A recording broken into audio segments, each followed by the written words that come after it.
Here it comes from Salah. And a flick on and it's flicked in. Virgil van Dijk celebrates the goal. Might have gone in last off a defender. Liverpool take the lead at the Stadium of Light. Bang on the hour mark. Mo Salah's corner delivery.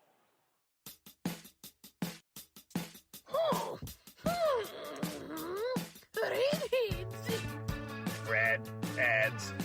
Redheads. Redheads. So sick. So sick. Redheads. Welcome to Redheads, your West Coast-based Liverpool Football Club podcast. I am your co-host, Ian Locke, joined as always by my dear friend James Morris. James, how are you? What's up, y'all? I am doing great. I'm doing great, Ian. We're on the back of a win, thank God. I'm actually not doing that great, but we'll get into it. So, how are you doing? Pretty good. I mean, first things first, dying to ask, dying to know. Dying to tell How's you. the weather down there in California? Thank God you knew exactly where to start. The weather is actually remarkable. It's rainy and cold. Oh my gosh. Last week we recorded, it was about 85 degrees. Today, I think it's 55 degrees. That's just wow. Southern What a California switch. for you. And that's the joy of being in California. You never know what you're going to get, you know? Mm-hmm. You want to bring swim trunks and a light jacket. It's that kind of situation. Exactly. One day you can be at the beach. A few hours later, you're in the mountains, you know? People love to talk about that. What a terrible day that would make. So it just wouldn't happen. It just takes too long. You can surf and snowboard in one day. That's what they say. James, oh boy, we have two games to talk about. How lucky are we? A huge game happened over the weekend. We played Manchester City, and then today we just played Sunderland, a little midweek game for us to discuss. So sadly, we will have to discuss the Manchester City game first because it happened first. And well, I think on the previous episode, were we pretty bullish on our chances? I was feeling pretty good. I mean, we had just spanked Newcastle. We had a week off. We'd just been sort of turning our form. We'd scored 10 goals in 2 games, right? That's right. And of course, anything can happen in a Liverpool City game, but they hadn't won at Anfield besides during the COVID season in some ridiculous number of years, like 1989. Yeah, it's something crazy like that. Yeah. Neither of us were born yet. And it was, I would say, pretty strong lineup from Liverpool. We had essentially the same lineup as Newcastle, I believe. Mm-hmm. So you had with Szoboszlai in the right back position. But you had Szoboszlai, Konate, Van Dijk, Kirkez in the back line, Gravenberch, McAllister in the midfield. And then you had Salo, Wirtz, Gakpo, and Ekitike as kind of like your frontline offense. And kind of seemed like Slot was into attacking this Manchester City team with that lineup. Yeah, and that, like you're saying, that was basically unchanged besides the forced right back change. Right. And I guess I'm not that surprised because Slot typically doesn't rotate if he doesn't have to. He does his best to play the same 11. But I was certainly tempted to start Jones over Gakpo and have that additional control in the midfield, which obviously is not the direction that Slot went in and not the direction that the game went in either. I was going to say, yeah, at all. Right. This was a pretty difficult first, I guess I'd call it 30 minutes. It seemed like it settled a little bit by the end of the first half, but I mean, City should have scored. A little tongue twister for you. Within 45 seconds. Yeah. Really, the game could not have started worse. Yeah. I mean, Bernardo Silva picks up the ball, plays him in. And the much maligned by me, yours truly, Kirkez makes an incredible block on Haaland, honestly. Yeah, he had a pretty solid game. Yeah, but in the first 45 minutes, City basically dominated that possession-wise, shots-wise, big chances, everything. And it was a pretty nervy. It was I guess it was balanced in the sense that there were no goals for either team, right? But sure. And even though City did have the majority of the possession, and they did have 10 shots, only 3 of those were on target, so they didn't really do much with the ball, in that sense.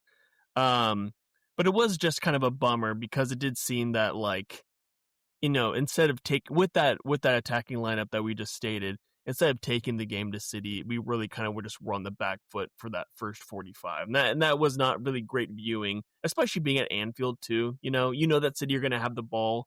But there just didn't seem to be any like pressing impetus or attacking threat on our end. Yeah, it's that wet noodle strategy that's really not fun to be a part of. It's doubly not fun Right. at home. And yeah, it's more of the same of that sort of we just can't string performances together, right? Yeah. We're Nothing off the seems to back of stick mentally Newcastle. for these players. Exactly right. Yeah, we're feeling good. We should have some momentum, and then we come out here and we just capitulate immediately. Although, like you said, we managed not to concede, so I guess on balance, you'd shake on the first 45 ending 0-0. The complication with that is we're also terrible 75 on, not just in Yeah. this game, but in every game. We just tire and tire and tire. Yeah. And it's one of those things too where like we kind of have no midfield in order to maintain any tempo for this team. And I feel Right. like there's a few times where there was just gaping holes in our midfield, and I think Nunez, the right back, was able just to glide into the center of the field and just pick Yeah. out as any player that he wanted to. There was no pressing on our end. I don't, this was not a game for Gravenberch or McAllister in terms of like any, shining deeds that they had. But yeah, it was that first half was like truly just like a non-event from a Liverpool's perspective. Yeah, we're in February clearly, and Slot seems to still be tinkering with what is the best Verts-based formation. Verts, thankfully, is really coming to the boil. It's so much fun to watch him. Yeah. And so this is really not a critique on him specifically, but now that we've switched the midfield three to sort of the double pivot and Verts in front, as opposed to what we used to have with Gravenberch, the deepest line midfielder, and the two eights beside him. The Gravenberch McAllister double pivot doesn't work. Gravenberch Well, doesn't hold his position. McAllister and can't cover that much space. And they're What's both up? neither of them are DMs. Like that, neither No. of them have like a defensive bone in their like. That's actually not true. I thought McAllister did pretty well in today's game against Sunderland, but like neither of them are like a Fabinho, like a It's lighthouse. definitely not their DNA, right? Right, exactly. They're more 8-10 than they are Mhm. 8-6. And you could really tell. You could tell again against Sunderland too. I thought so often we turn the ball over and Gravenberch is like essentially on the edge of the 18-yard box, and Right. we just need someone else. We just need somebody else deeper than him. It's kind of that simple. Anyway, we're talking about City, and I don't have that much more to say about the first half. I was thankful when it was over, and from 46 to 75, I was having a great time. Yeah, I mean, Liverpool basically come out the blocks really strong, and that's one of those things that it's this team is very Jekyll and Hyde, especially coming out of halftime. You kind of never know what you're going to get. You never know if they're going to come out with their like asses on fire or just maybe like Right, or just with like a their wet tails dog. between their legs. Like Yep. it's very confusing, especially when they end a half like they did. We don't want to get into Sunderland, but like for example, for today's game, where they ended the half pretty well, and then they come out the second just like sleepwalking. So it's just very confusing, and this is what I mean in terms of like mental blocks. It's like you never really know what you're going to get, and these players, even game to game, there's just no consistency in performances, which is just very frustrating. But like you said, It was an ass on fire situation in the second half. yeah, exactly, yeah, hot thank you. ass. A lot of hot asses, and That's what they do. A lot of running. right. I mean, like, we have 12 shots in that second half, 4 shots on target. I thought, we'll talk about the actual goal in a little bit, but Ekitike has a chance. Salah has an opportunity as well. I'm going to be honest, I didn't rewatch this game because I was so bitter at the end of it, so I can't really recall those chances. But they did happen because I'm looking at my notes right here. The Ekitike one is that really good headed chance, right? He's basically on the penalty spot and he heads it wide. Right, yeah. Which is just a just keeps happening. It's his new MO. Yeah. Right. But you want to talk about the goal? Let's just talk about the goal because even as well as he has been hitting these free kicks. He's scored what, like 3 in the last 3 That's months? right. Maybe even 3 this year, maybe 2026. Either way, this one I was like, too deep. It's way too deep. Just It even you seemed taking far the out shot. too. Yeah, it was It so was far out. It was far out, and it was like pretty central as well too, where you kind of Right. don't have that much opportunity to put that much. I guess there is opportunity to put some bend on it, but it just feels like, there's not enough there's like, how are you going to curl that, basically, is what I'm trying to say. Right. I mean, it was so far out that Donnarumma only puts 2 men in his wall because he's like, you can't get this past me, is essentially his attitude. Yeah, but Dom says whatever, and he just knuckleballs it, which is nuts. If you see it from like kind of like the perspective from Dominic Szoboszlai, it looks crazy. It weaves in and out. It's like like you said, 35 yards out, and it's easily like one of the best goals you'll see all year, and it's one of the best forgotten goals because I'll never watch this game again, sadly. Yeah. Honestly, it's one of those goals that you go on YouTube and watch compilations of just the greatest all-time free kicks, and you'll see like that Roberto Carlos free kick. I think Right. you know the one I'm talking about. Juninho's on there. This is that good. I'm not gonna say it's as good as the Roberto Carlos one, but this is the kind of goal that you will watch 10 years later and think like, Jesus Christ, how did this go in? But you're right, because you'll never watch it again. It reminds me a lot of the goal that Sturridge scores against Sevilla, Oh the yeah, Europa League the Europa League final. final. It's Yeah, a pretty I've never incredible seen like that. outside of the boot volley Yeah, in a 3-1 loss, and so I saw it once and I'll never see it again. saw it live, and I shut my eyes the next time they played the highlights. Yeah, But it was incredible. It was so nice. Go ahead. It truly was an amazing goal, and now it's like any opportunity that he has, like basically with Szoboszlai and the team with a free kick in and around that kind of area, it's like at this point, you're looking at like a 60% goal opportunity. Like it's almost as good as a penalty kick at this point. It's a penalty. Yep. Which we should have gotten to, or not. I guess we should. There was like a few. He should have been sent off. Yeah. Right. Especially now. It's very annoying. We're all over the place on this game, but we can talk about it anyway. It's like, enough time had passed that I thought I was done being irritated, but it's boiling right back over again. The Gehi was a red. It just is a red, but they never give those. And on one hand, you think, okay, at least they're going to be consistently shit, right? Which is to say they just don't give the cards. Then the 90 plus 13th minute, 103rd minute, Dom pulls Haaland back, and Cherki is the one who hit it. It was Cherki's disallowed goal. Ball rolls into the net. Then they blow the whistle. First they give the goal, then they blow the whistle. They pull it back. They red card Szoboszlai because of a denial of a goal-scoring opportunity. The ball's in the net. Right. What opportunity did we miss? They scored. It is. I mean, I was flabbergasted. I continue to be confounded. All of our favorite adjectives. It makes no sense to me. I don't know how you were like getting through that 15-minute spell. It was like literally TV off at that point. I just turned it off because what was the point? Thank you for breaking that down because now we don't have to talk about it.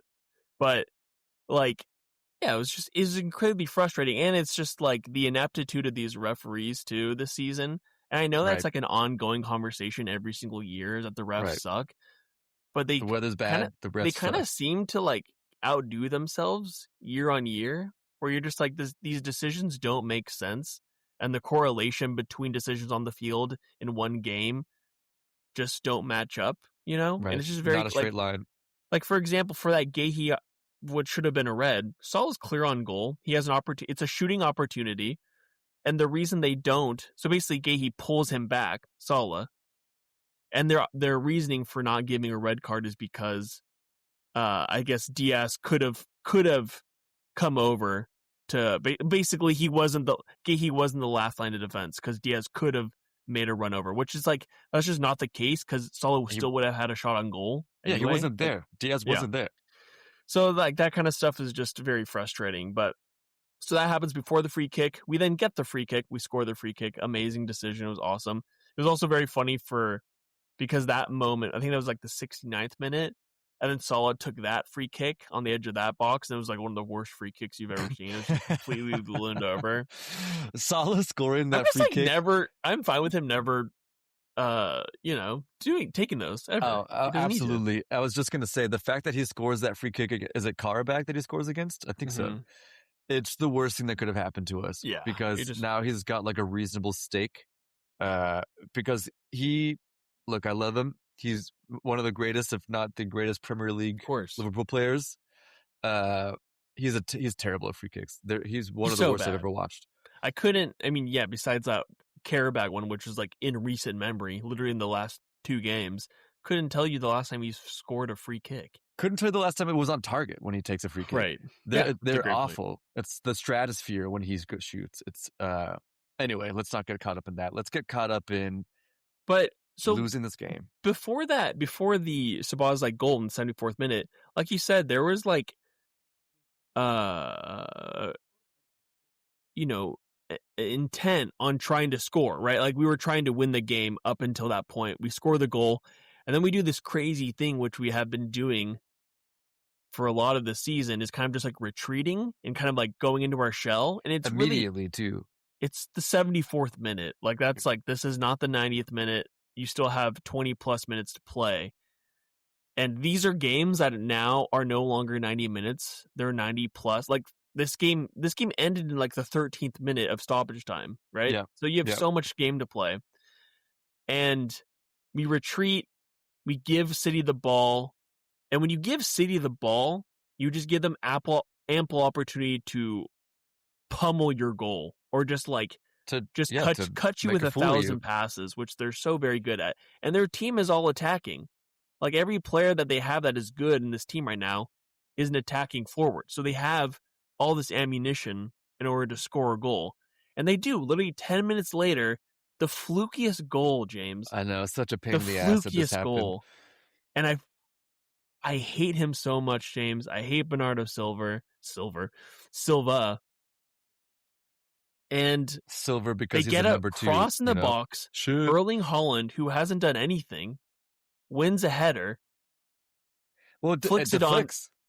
Flicks off him, right? Like off his whatever. Goes off to Silva, who stabs into the goal, and literally just like 10 minutes after we score. And he should have been offside. Verge and Konate step up to play him offside. But Szoboszlai is keeping him onside. Keeping him on. And you got, like, you want to be angry, but first of all, he just scored a goal from outer space. It was so far. And also, then he's not a right back. He's not a defender. He's not a right back. So he just doesn't have that intuition to hold that line. And you could see on his face, like when they show it back, they pan to Dominic, and he looks like he's so frustrated. I think he's having someone explain the offside rule to him at the same time. Right, somebody's whispering in his ear. Didn't have to. He's never. The ball had to boy know came before. over and was like, "Look, let me sit you down. Let me tell you." Yeah, got out the whiteboard. Your fault. Yep.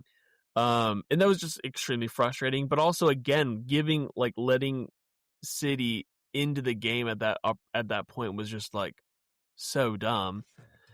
And it's again one of those things where it's like, exactly, we got what we deserved. And I understand that it's like a fitness thing, and we can talk about for the Sunderland game too, that these players look shot after like 60 minutes. Like no one can run. Like Ekitike just can't play 90 minutes. He did this game, but he wasn't playing for 90. Terrible. Right. So it's very annoying because now these teams know that they only need 20 minutes to score 2 goals. If that. Fewer. Yeah. Like 80 minutes, if the game is in the balance, it's 0-0, and they have 20 minutes and they have subs to make, they can make those subs and they could easily score on Liverpool, which is just it's infuriating. Yep. It's really just not what we thought we were getting when we got Slot. The entire sort of ethos of a Slot football team is meant to be control and possession and just maturity. And we really just showed none of that for the last half an hour of any match. Yeah, last year we were just better defensively. We were a better defensive unit. So I think those games were close in retrospect, but, we were able to be solid at the back. Well, right. So. The scoreline is close, but the last period of the game isn't as It's almost fraught. like a non-competition. Yeah. Right. That's exactly it. And now that we've completely shat all over this performance, let's talk about how they didn't do that today. Yeah, I mean, is there anything you want to say about this game? I mean, again, it's we talked about the Sabah's like getting the red card, so he ends up missing this game that we'll discuss next, Sunderland game. Sure, Again, the it was a last red little card dig, for disallowed goal, which was just, I don't know. a disallowed goal that was in the net, didn't make any sense. The ref gave it on the field. No, the last little dig I'll take is subbing Curtis Jones on after so Silva scores in the 84th, Curtis Jones comes on in the 85th. Why if we're trying to batten down the hatches, don't you bring on the additional midfielder before they score? I don't know. Right. It's sort of a novel concept. It can be really, really infuriating with the way that he manages the team. He'll say he has no changes that he can make. I wish we had subs, and then he won't make subs. He being Slot, I think. Right. It is frustrating, but then he only really, I don't know, like maybe he's waiting. Like maybe he's waiting to make that sub because he really doesn't like you. The only subs you can make looking at the bench for this game is Robertson and Jones, and I guess Chiesa, but Chiesa's always like a 90th minute sub anyway. He doesn't really. So we just don't have any bodies to play. So well, right, but we have the bodies that you named, namely Curtis Jones, who he subbed on after we'd already conceded. What are you waiting for? Yeah, I don't know. Anyway, let's party. We won. We beat Sunderland, the only team who've done it all year.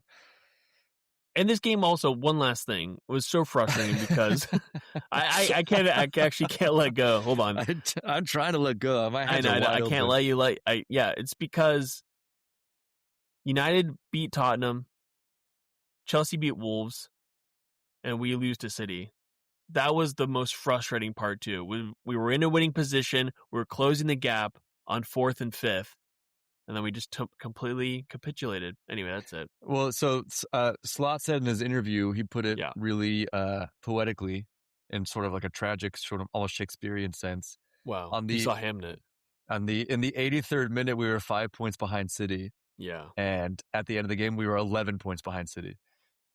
Beautiful. He should have been looking at a skull while he was saying this. Well, he was drinking Kirkes' blood.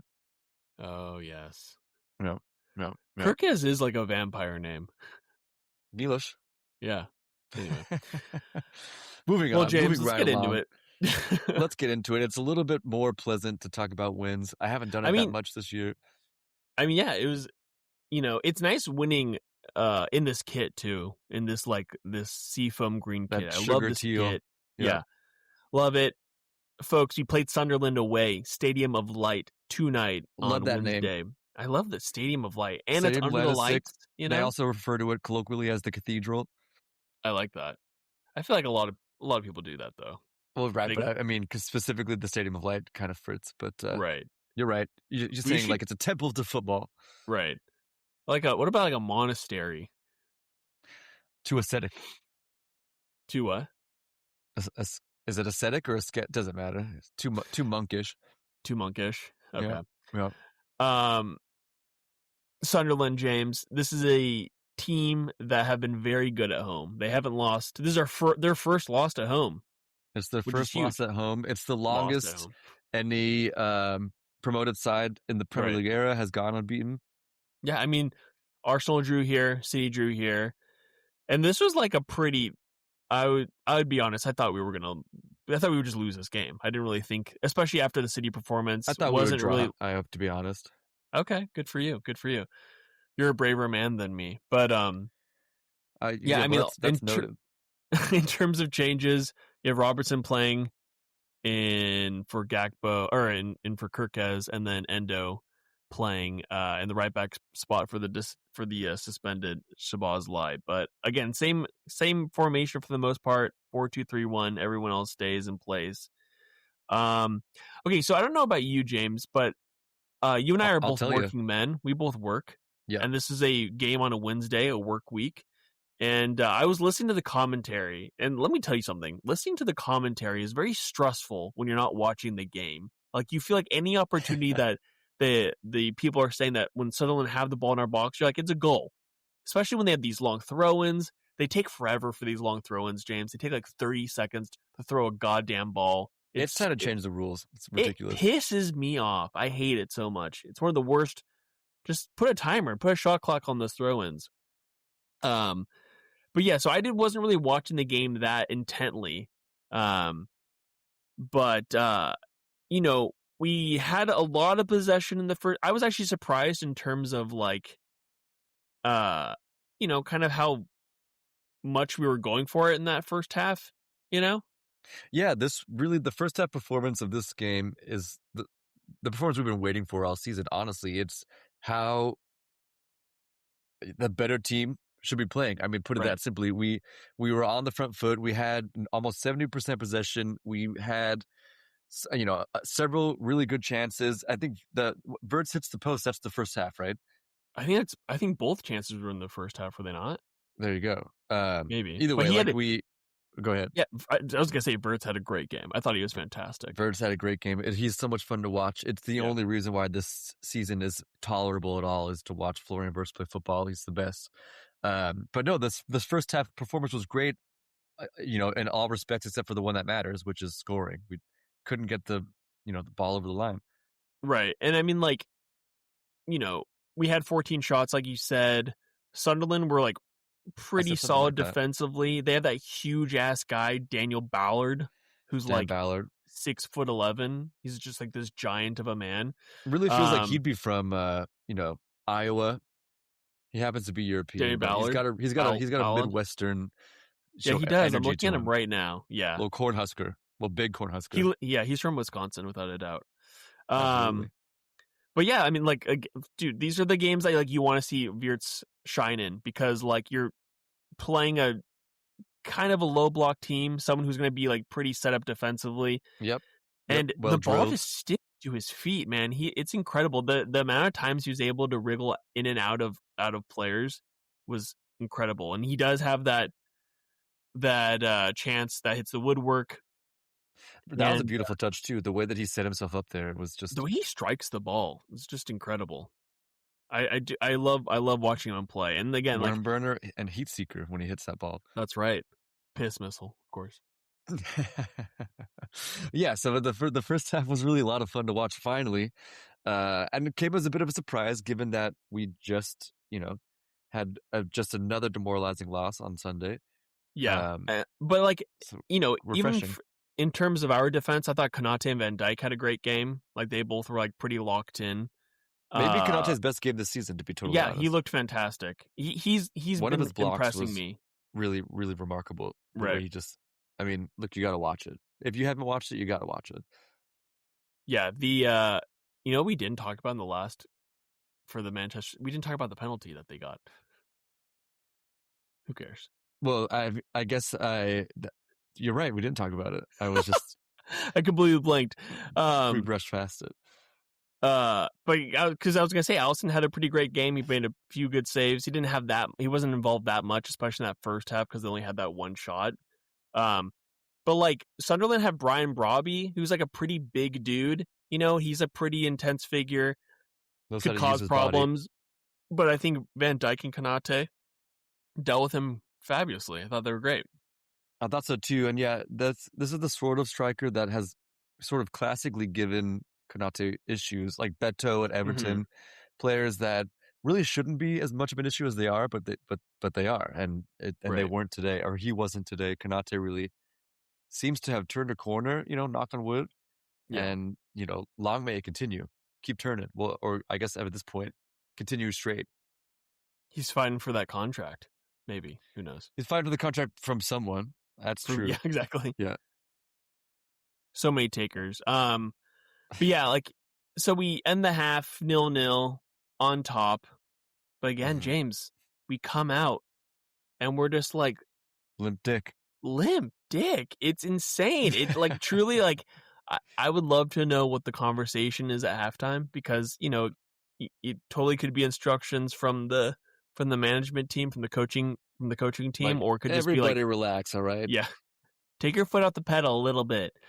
But yeah, and like again, it was one of those things where we just gave Sunderland a lot of chances and a lot of opportunity to like pick out a pass, put in a cross, throwing a long ball, throwing a long throw in, Toss that ball, yeah. and it was really frustrating. That second half, besides that goal, that goal and beyond, I would say like the first like 25 minutes was just upsetting to watch. Yeah, it seems to me that we can't, however the performance was in the first half, it will not continue, and that's a good thing when it was as poor as it was against City. But yeah, the impetus was completely lost. Luckily Sunderland didn't seem to have their shooting boots on because they had a couple of chances to make it 1-0 to them, but obviously they didn't take them. I mean, really nobody had their shooting boots on because the goal was, Van Dijk header. And it was great to see Salah get the assist as well. Yeah. But yeah, I'm not sure what to totally make of it. To be honest, I think that even taking the foot off the gas as much as we did in the second half, it still wasn't as bad as I've seen us play against people like, when Burnley ended up ultimately scoring that performance in the second half. Of course, City after the goal. So maybe there's a little bit to take from that. I actually thought that Endo was playing really well, at least defensively, until suddenly his ankle exploded.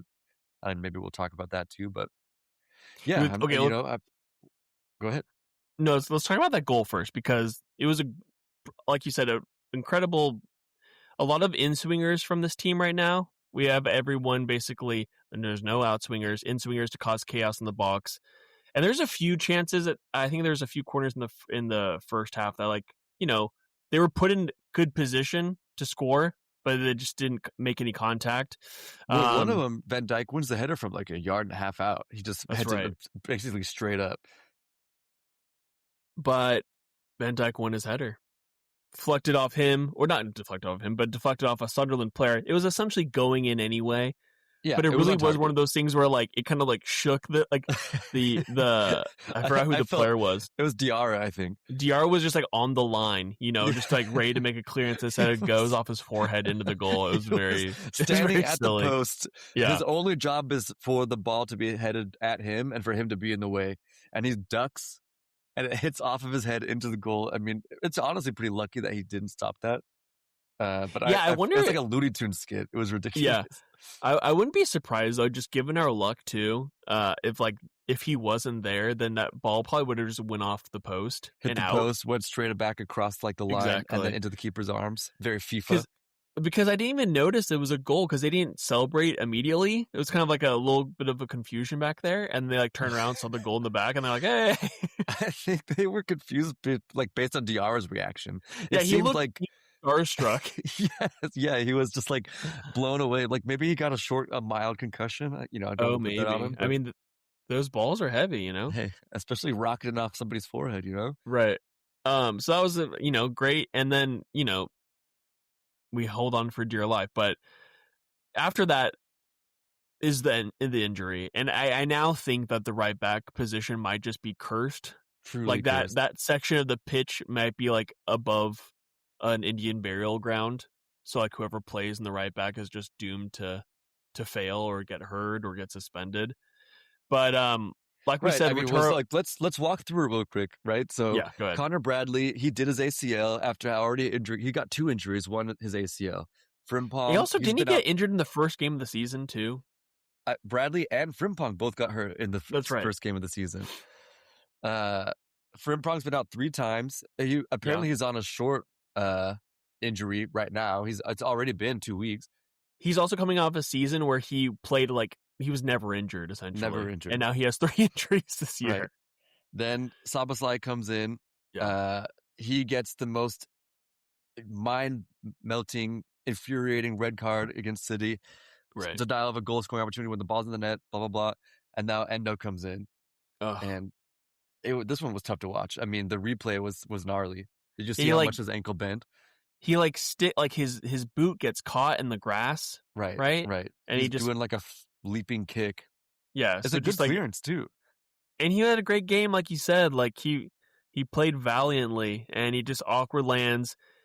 He initially he gets up because he's gonna try to power through it, and then there's still the ball is pinballing in the Liverpool defensive box, and you're just I was having flashbacks to Joe God. Gomez. Yeah, I was so nervous. Yeah. But once they clear it, he goes down, and then they end up bringing the stretcher, which is never a good sign. He ends up getting oxygen too, which was just unfortunate. But this probably is like the end of his season. I mean, we only have like 3 more months. I think, this is sad to say, but because I think it's the last year of his contract, I'm pretty sure that's his last appearance for the Redmen. You know, as much of a bummer as it is. Whoa, he did go out. You know, like he went out like a warrior. Come on, like a champ. Yeah, like a champ. But yeah, so he is out. But Joe came back in, and I thought Joe had a pretty good like last 20-ish minutes. Look, no one ever said Joe Gomez isn't good. He just can't play very often. Right. Like, so he can only play once probably in the next month or so. We'll see. Right. But James, you hold on for the win. It's incredible. Like, in terms of like performances, there's a few moments, like I feel like when all the subs came on, so we had Gomez coming on the 69th, Gomez coming on the 69th, Jones 75th, and then Chiesa 88th. I thought Jones looked really good when he came on. Like, basically all these players like could run, which was nice to see. Like, they all had just the ability to sprint up and down the field.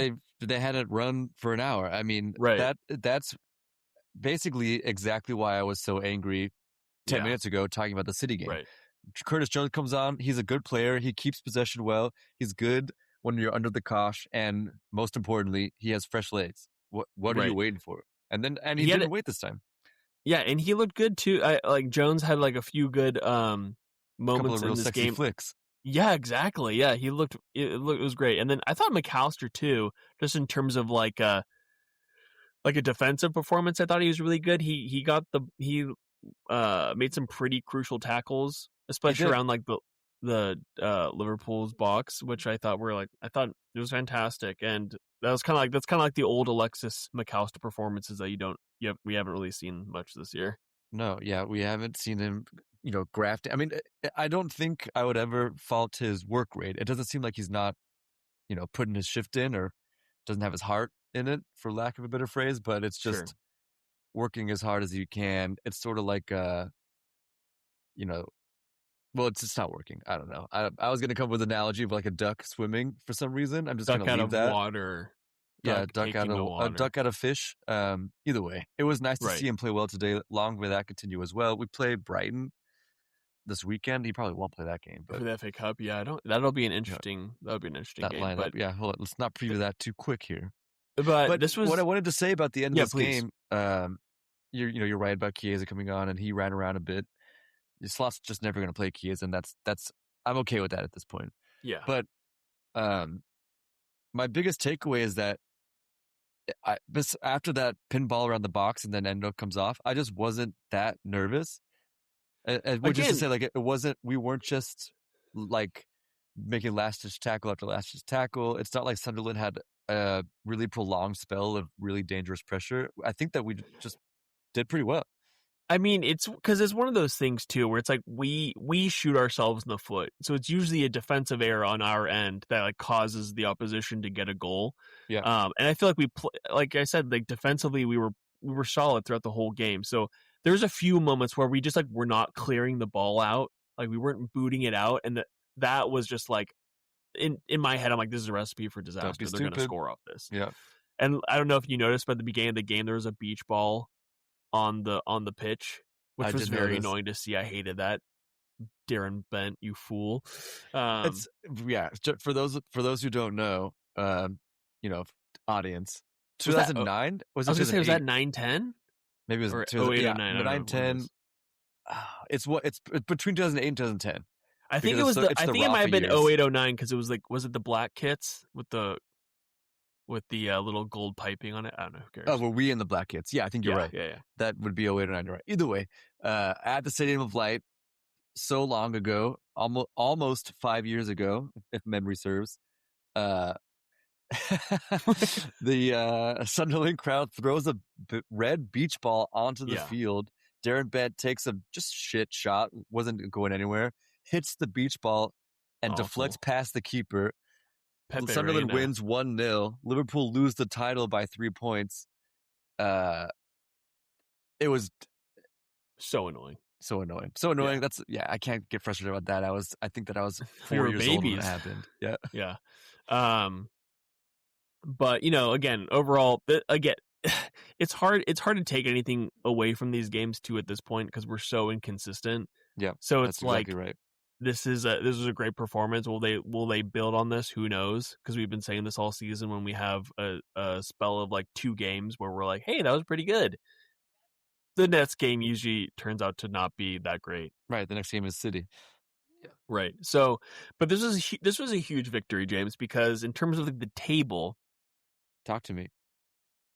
this is a battle for 5th and 4th, baby. The victory over Sunderland that brought us up to 42 points. Chelsea and Manchester United both drew their games.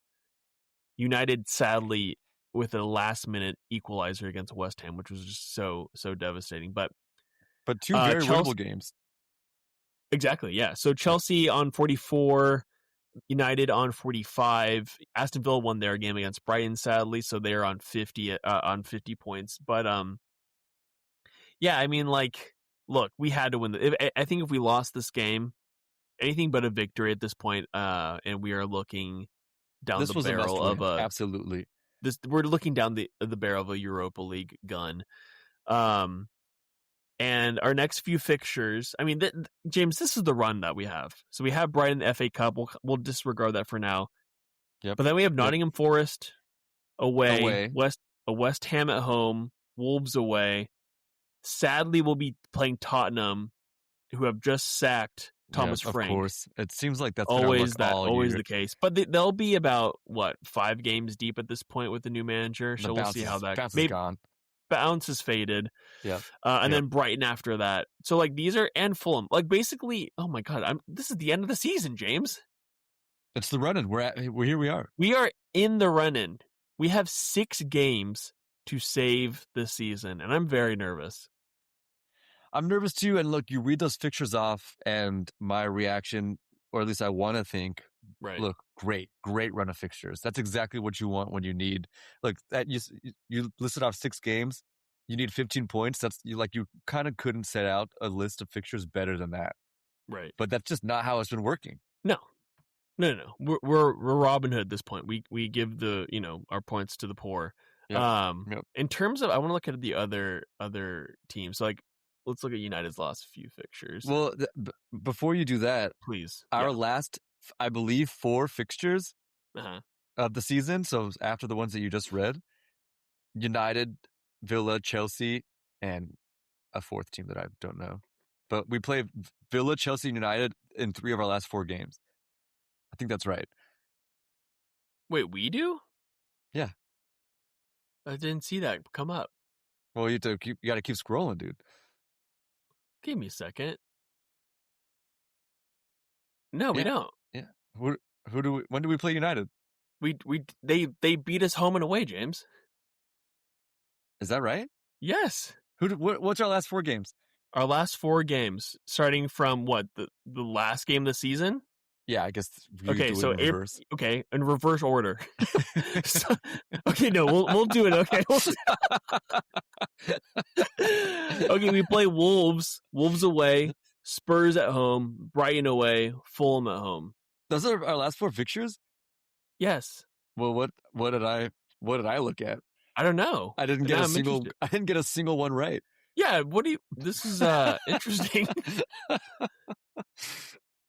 Well, now I'm interested. Yeah, but I mean, United. Oh wait, no, you're right, James. You are right. Oh I'm my looking at it right now. It's United, Chelsea, Villa, and Brentford. Fixtures only? What are you looking at? The fixtures only go to April. Oh, I'm so stupid. I'm so stupid, you guys. Right. So I'm not going to cut this out because I don't want to. Because who cares? This is good tent. This is great tent. The tent is pitched. Yeah. Okay. So those few. So what were you saying? What I'm saying is that we have this good run of fixtures during which we have to get points because our last 4 games. Yes, are absolutely. United, Chelsea, Villa, and Brentford. And at that point, I think that, look, Villa are going to still be in the top 5 by then, but they're a fading force right now. My point Yeah, is we'll see what happens with them. the way that those fixtures go is going to decide who's in the Champions League and who's not. Yeah, and honestly, Jam, at this point, like, I've kind of conceded the fact, like, a lot of people are freaking out that we won't get Champions League. And, like, it is a major concern, like, financially, all this other stuff. Like, just, like, in terms of Financially and other stuff. yeah, I mean, in terms of a pedigree of club, like Liverpool, like, they're, like, they have the most Champions Leagues of any English team. So this is kind of like their bread and butter. Well, put it this way. If this season we were in the Europa League, Wirtz wouldn't have signed. Okay, so people have been saying that in terms of, like, if we don't get Champions League, we will not become, like, a destination for other teams. But the year that was it 6th place that we ended up going into the Europa League for 22-23? 22-23, yeah. We still got Gravenberch and Szoboszlai. We still got, like, very good players. From Red Bull Leipzig on a release clause, and Gravenberch had made 3 appearances for Bayern, and we paid 40 million for him. Right, but I'm still saying, like, I still think Liverpool has this gravitational pull. And also, we have players. But there's also, like, a difference in the stock of Gravenberch when we signed him and Wirtz when we signed him. Yeah, I see. Yeah, I get that. But we'll see. I mean, I hopefully just get Champions League. Yeah, exactly. Just get Champions League. This won't even be a discussion. And then sign Messi. I think it's very funny that I thought we only had 6 games left of the season. Well, I sort of just brushed past that. I was like, oh, you misspoke. You didn't mean it how you said it. Well, James, you're my co-host. You kind of have to speak up if I get something wrong. Well, I thought that you meant... I can't drown over here. I thought that you wanted to just build anticipation. These next 6 games are the rest of our season. That's how I took it. And I was like, oh, wow, here we go. Yeah, right. Okay. Well, that's not the case. But our next game is the FA Cup, which is, a competition that we would love to win, We play Brighton at home on Saturday. Not a bad fixture, but not a good. Not a bad fixture, and like Brighton have kind of been a weird up and down team too. Like in terms of like they're just not the team that pummeled us in the 22 or that 21 22-23 season, which was awful. But they only have they haven't won a game in their last 5.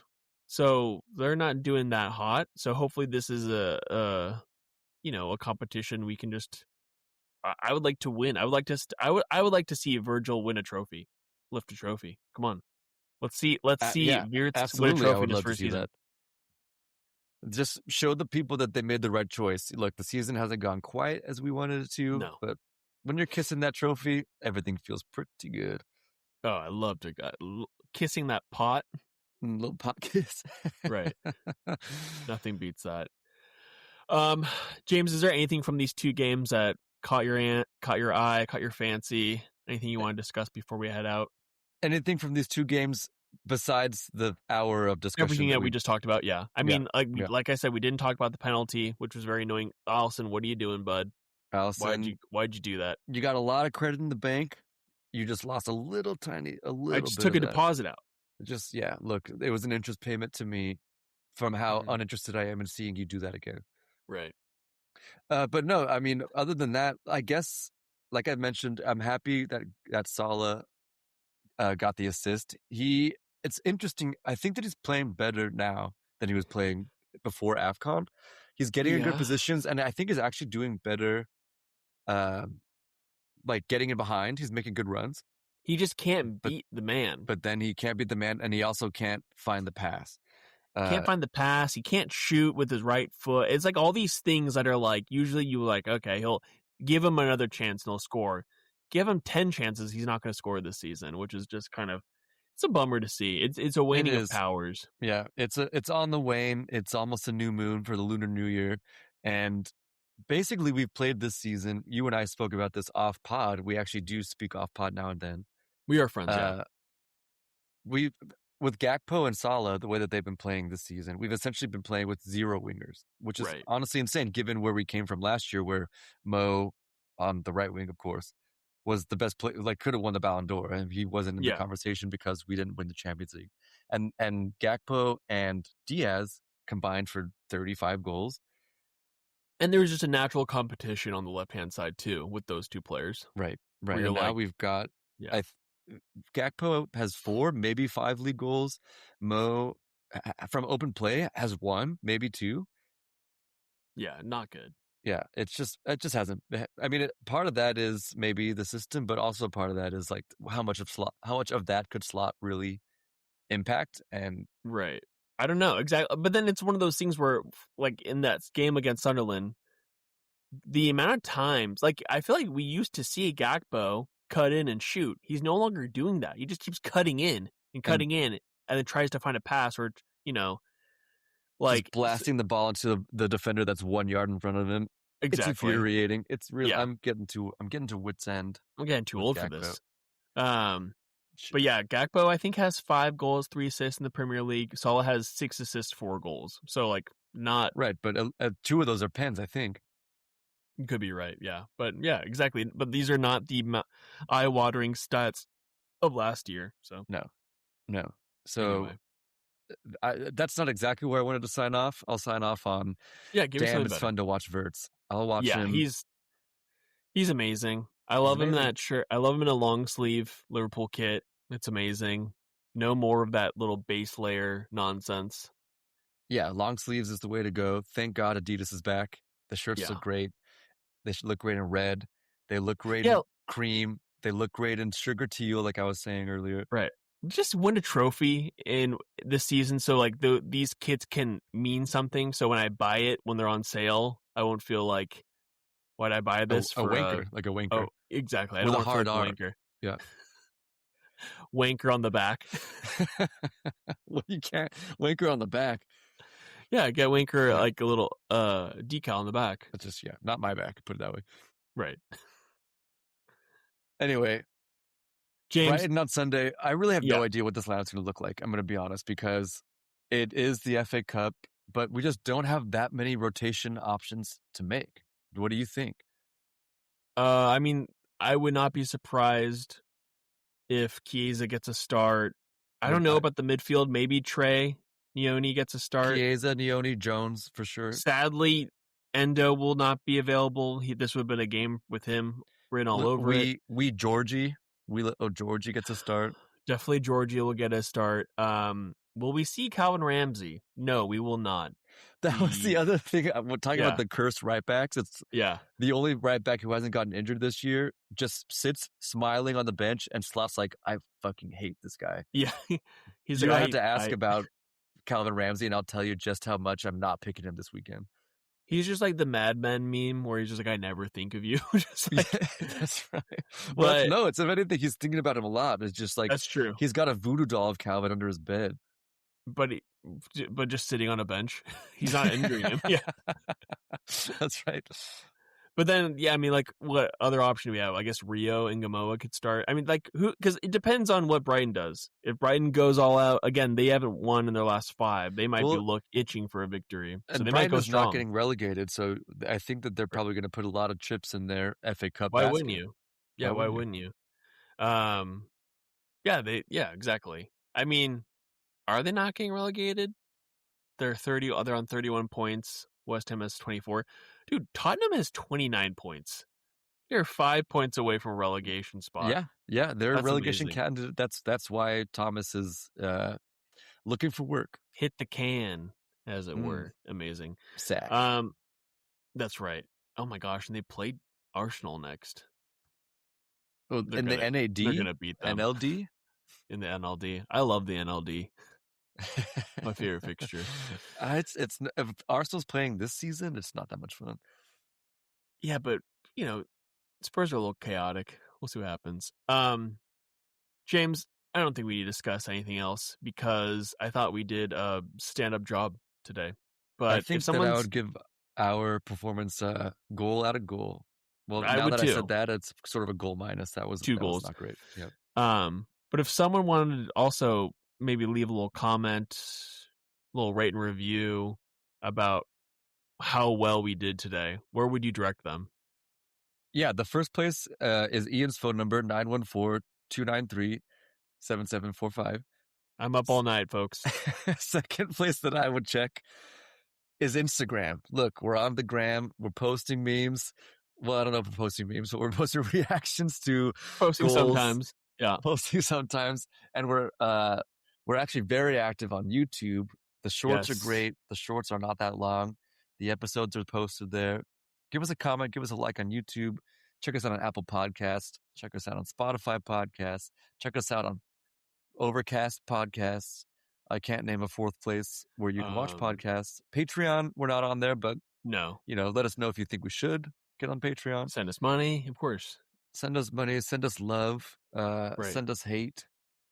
Just send us something, Yeah, just like send us something to interact with, Yeah, James and I yeah. can only talk to each other for so long about this kind of stuff. So, And you're probably here thinking you can talk to each other for a pretty long time, yeah, but we could go even longer if you send we us could. something too. Yeah. That is true. That is true. Well, James, it's been a blast. 1 loss, 1 victory, 50-50. And that's all I got. You're trying to break 50-50 into 2 pieces. Peace!